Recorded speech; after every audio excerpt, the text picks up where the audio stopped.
Situata në fshatin Hasturkas të njësisë administrative Libovsh vijon të mbetet problematike edhe 24 orë pas daljes lumit Seman nga shtrati, ndonse niveli i ujit ka shënuar një rënje të lehtë. Sipas banorëve të zonës, uji është ulur rreth 20 cm, por pavarësisht kësaj, 20 banesa vazhdojnë të jenë të përmbytura, ndërsa dëmet janë të konsiderueshme edhe në stane, si përfaqe të mëdha tokash bujqësore, kultura të mbjella, kryesisht vreshta, ullinj dhe forragjere, por dhe koshere bletësh. Përballë kësaj situate se banorët shprehen se qeveria duhet të dërgojë sa më parë ekipet e verifikimit për të evidentuar dëmet e shkaktuara nga përmbytja dhe për të hapur rrugën e dëmshpërblimeve.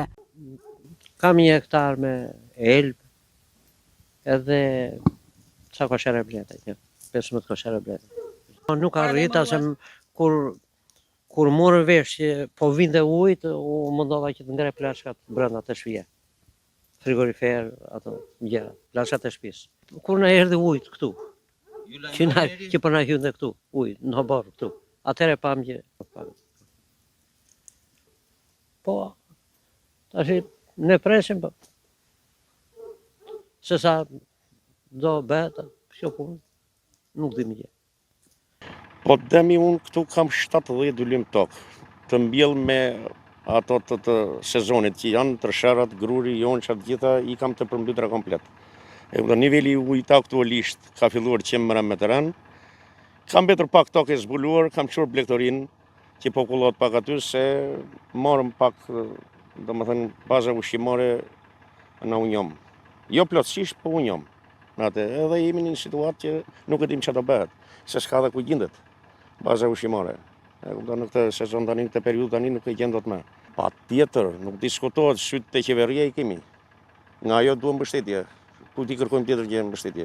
Vetëm qeverisë. Sa krerë lop keni dhe kuj patët kur do linë? Shiko, unë pata 7 krerë lop, kam 7 krerë lop aktualisht, hyri uj pak në stall, i nxora anë gjatës këtu.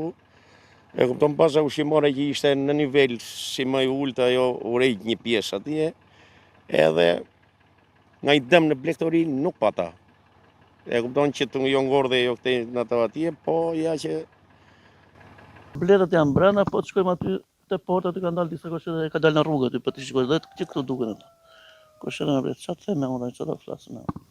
Të humbur mes detit. Shohim tani çfarë do bëhet, çfarë do bëhet. Bleta zjeme. Dhe ta ve unë atë dua goxha kostë, vati bleta 2-300.000 lekë një bletë. Shohim, nuk e dim, nga shtiri, çfarë do bëhet. Se di. Ai e ka ndorë. Nga ana tjetër, situata mbetet alarmante për shkak të çarjes së argjinaturës në disa segmente, fakt që sipas banorëve përbën një rrezik serioz pasi parashikohen rreshje të reja shiu dhe ekziston frika e një vërshimi të dytë të ujit. Banorët kërkojnë ndërhyrje urgjente nga bordi i kullimit për të bllokuar çarjet dhe për të shmangur përkeqësimin e situatës. Niveli ujit, argjinatura është qarë në 3-4 pjesë edhe duhet marrin masa që të izolohen se toka është e tengopur. Kanalet janë të tengopura me ujë, po doli edhe njerë. U shpërtheu, po u hapën digat dhe njëra nga hidrocentrali, ne prap do njetë e njëjta situatë dhe më e vështirë biles. Banorët raportojnë se ka patur pak shpesë të ngordur, por nuk ka pasur bagti të mbytura, falë ndërhyrjes së forcave të ushtrisë, të cilat kanë ndihmuar në largimin e bagtive nga stanet dhe banesat e rrethuara nga uji. Disa banorë që mbetën të izoluar për shkak të përmbytjes janë evakuar dhe sistemuar në zona të sigurta jashtë rrezikut nga uji. Situata në Hasturkas mbetet në monitorim të vazhdueshëm, ndërsa banorët presin masa konkrete dhe ndërhyrje të shpejtë për riparimin e argjinaturës dhe vlerësimin e dëmeve.